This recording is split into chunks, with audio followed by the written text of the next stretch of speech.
Salut, on se retrouve au bout du sixième jour. Donc aujourd'hui, on a vu beaucoup de fjords, mais l'attraction principale de la journée, c'était le glacier. Il s'appelait comment le glacier Le au fait? glacier de Brixdal. Voilà, de Brixdal, donc qui nous a fallu marcher pendant environ 3 kilomètres. Oui. Et on marchait à côté donc de cascades qui étaient superbes. Je vais vous faire des ralentis, ça, à mon avis, ça va très bien rendre. On verra bien.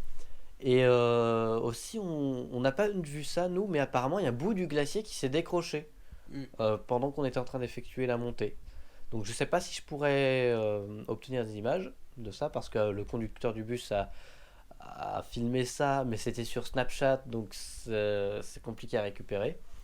Et donc bah, on verra. Si je peux vous prendre des images de ça, ça serait plutôt sympa. Mm.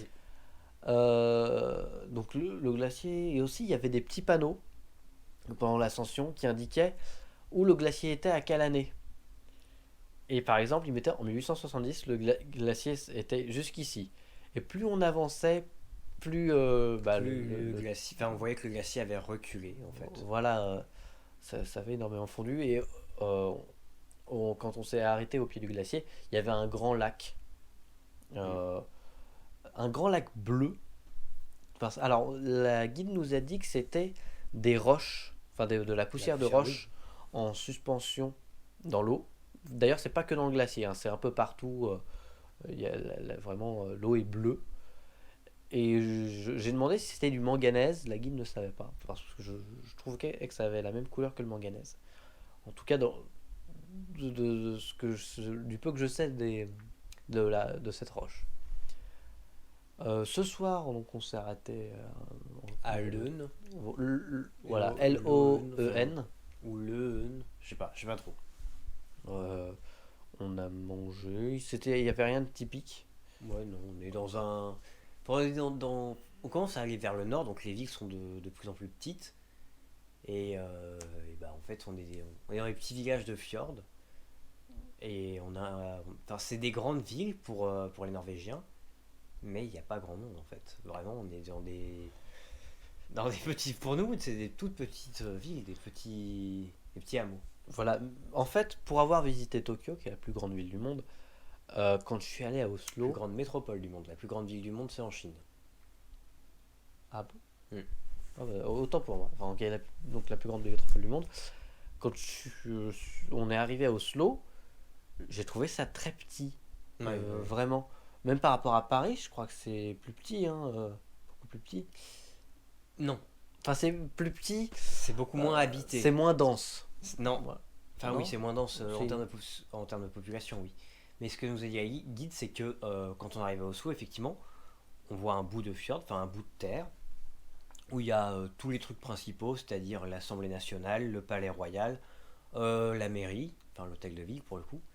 Et elle nous a dit, bah oui, bah, si vous traversez là, il y a encore une partie d'Oslo, là aussi il y a une partie d'Oslo, et en fait c'est un énorme fjord, et bah, les habitants on les voit pas, ils doivent habiter sur des îles perdues, quoi. Mm.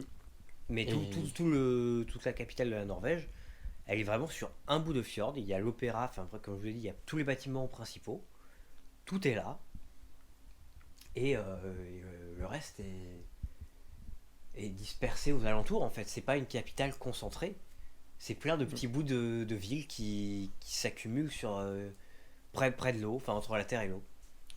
Et ce qui m'a aussi surpris depuis qu'on est arrivé, on fait la plupart du trajet en bus, donc, enfin même quasi tout trajet en bus en fait. Mm. Et c'est qu'à chaque fois on traverse des villages, puis villages, etc. Et je vois personne dehors. Alors on est en période de vacances, donc peut-être que la plupart des gens sont partis quelque part, mais c'est impressionnant parce que on traverse des rues qui sont la plupart du temps complètement désertes. En France, c'est pareil. Un petit village en France, c'est pareil. Bah tu croises deux trois personnes. Là, vraiment, pour voir quelqu'un, fallait le vouloir. C'est vrai, C'est je suis d'accord un truc, c'est qu'on voit très peu de Norvégiens pour le coup. mm, Après, on voit beaucoup de gens qui viennent bosser dans le tourisme ici en été. voilà. C'est-à-dire, on voit des Alors, on Polonais, a croisé des Allemands, des Chinois. des Néerlandais. Enfin, vraiment, il y a plein de gens qui sont payés pour travailler dans le tourisme ici. Les Norvégiens ne bossent pas dans le tourisme parce que c'est trop mal payé pour eux. Voilà. Et demain, on fait du coup. Donc, on parle de Lund du coup et on va vers Ålesund, je crois que ça s'appelle, ou Helsund. qui est une ville qui est entièrement brûlée et qui a été reconstruite du coup totalement en 1904. Enfin non, elle a brûlé en 1904, on l'a pas reconstruite d'un coup, en style art déco. Voilà. Donc Et ce sera la ville la plus au nord qu'on va visiter. ouais, Donc, elle est pas au-dessus du cercle polaire, celle-là, non? non, Non. aucune des villes qu'on a fait. Ok. Bon, donc du coup, on verra ce que ça donne. Salut.